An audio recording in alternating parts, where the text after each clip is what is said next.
Auspicious greetings to Dharma friends around the world. Welcome to a new episode of Shan English Dharma Services. My name is Zhi Guan from Shan, France. Today, I would like to continue on the theme of upholding precept. Last week, we discussed how upholding precepts is essentially being mindful with our physical, verbal, and mental actions. As Venerable Master Xingyun reminds us, by practicing the 3 acts of goodness, which are to do good deeds, speak good words, and think good thoughts, we are upholding the precepts.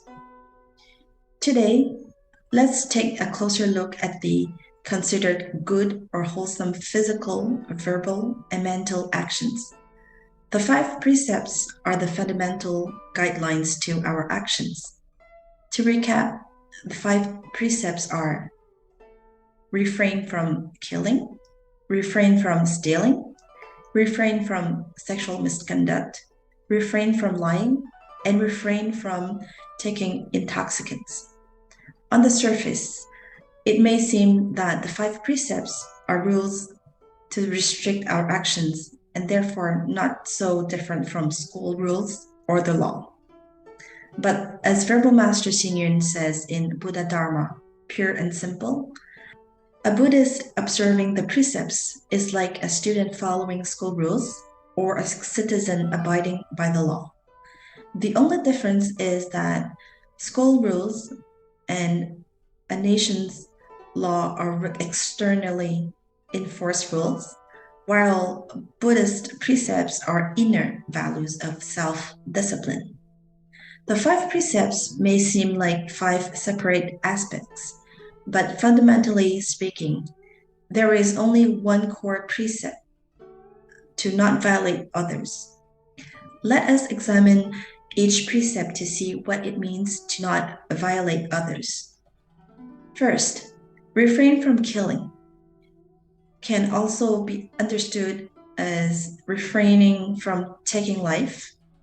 This is not limited to refraining from taking the life of other human beings, but all sentient beings, including animals and insects. Furthermore, we should also refrain from hurting or injuring others physically. As with all the precepts, the key that determines if one has violated a precept is one's intention. In this case, we can reflect: was the action done intentionally to hurt people? To summarize, abstaining from killing is not to violate the physical well-being of all beings. Second, refraining from stealing can also be understood as refraining from taking what is not given. This refers to not illegally taking possessions of others' properties, namely taking without permission. Taking things without permission, instructing someone else to do so, or delighting upon seeing such actions are all considered inappropriate. Furthermore, opportunism, corruption, embezzlement, misusing public funds, operating illegal businesses, or fraud are considered unacceptable illegal proceeds in Buddhism. Third, refraining from sexual misconduct refers to refraining from being involved in extramarital relationships, which bring misfortune to families and upset the other of society. By upholding this precept, we vow not to violate the body and the family of others. Fourth, refraining from lying means not to speak words that are not the truth. Additionally, this precept also includes refraining from harsh, divisive, flattering, or dishonest speech. Gossip and slander that damage another's reputation, sabotage the good intentions of others, or result in grave harm are considered lying. In other words, refraining from lying is not to violate another's reputation through our speech as well as their trust. As a general rule, this refers to not partaking of substances that harm one's health or impair one's judgment. For example, drugs like morphine not only harm the body and mind, it also corrodes one's reputation, wealth, and affinities with others. Alcohol is a stimulant that poisons the body and the mind when taken in excess. When we are under the influence of intoxicants, not only we are a danger to ourselves, we might even violate the first four precepts. Therefore, to refrain from intoxicants is to not violate ourselves and others. This is the first part to upholding precept, which is to exert self-control over our physical, verbal, and mental actions. When we read the news, we can see that the crimes that people have committed basically falls into one of these five categories. As a result, these people might be arrested, punished by the law, and put to prison. They would lose their reputation, wealth, and even personal freedom. Such news might remind us of the gravity of the law, and we will learn not to do illegal actions. However, this means that our obeying of the law stems from fear. For example, we will follow the traffic rules because we don't want to be fined or have our driver's license suspended.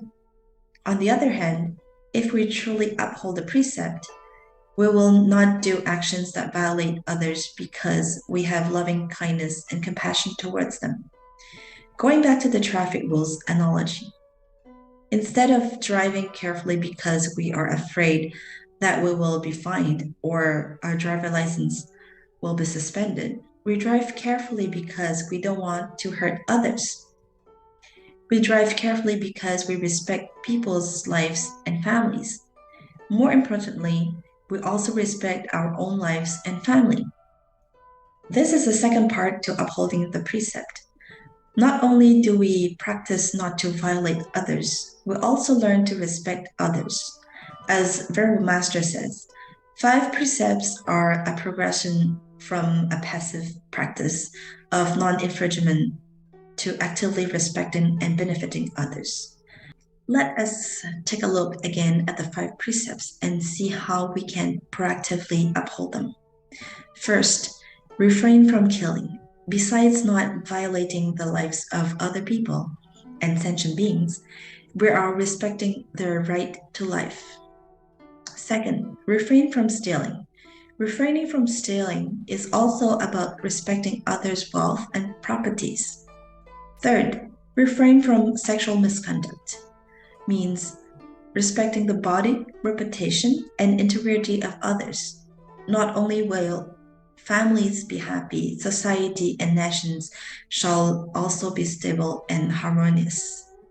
Fourth, refraining from lying means respecting the reputation and credibility of other people. Fifth, refraining from intoxicants is to respect the health and intelligence of oneself and others.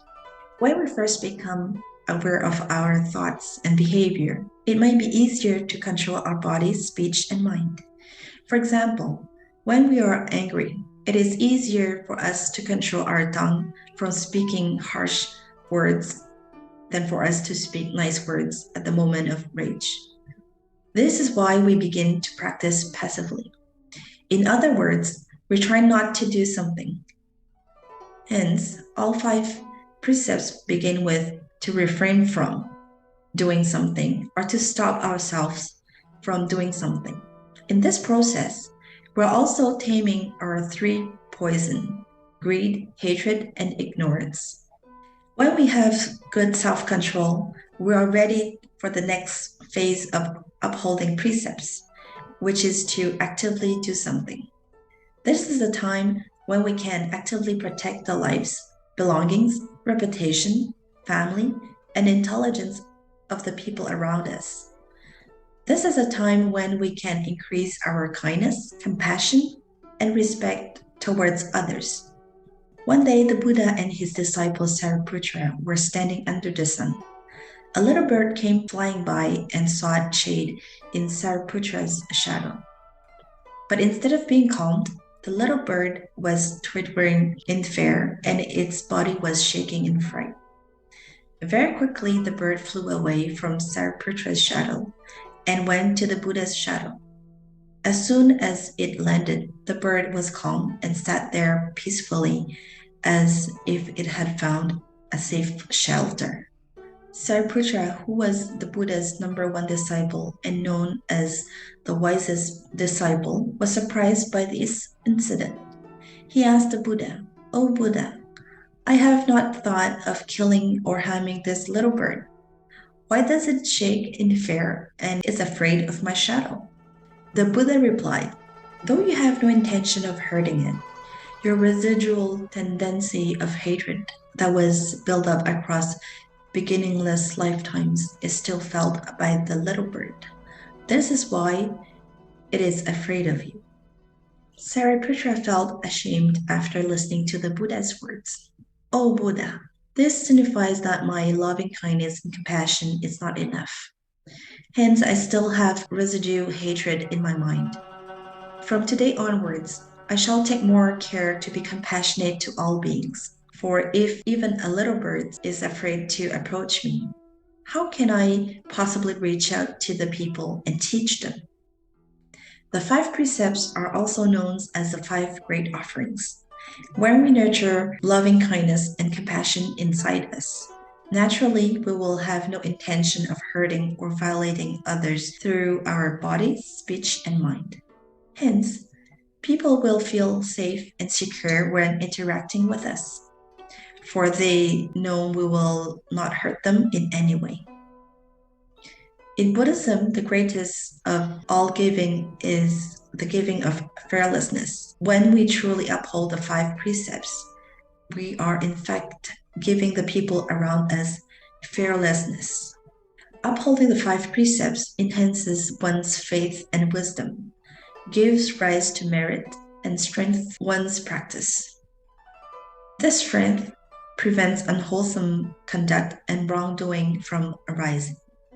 Not only will we enjoy personal freedom by respecting others and refraining from infringing upon them, we will also be respected by others and coexist in harmony with all. As Venerable Master said in his book of benefiting self and others, if one in a country upholds the precepts, then one person is sound. If one household upholds the precepts, then one household is sound. If the entire society uphold the precepts, then the society will be stable. The 5 precepts are not simply rules and regulations for Buddhists. They are also guidelines to be a kinder, more compassionate, respectful, and wise person. Peace and harmony are our shared dreams, and it is possible to achieve through upholding the 5 precepts. Thank you for listening to this episode of English Dharma Services. May you find inspiration and joy in the Dharma. Amitabha.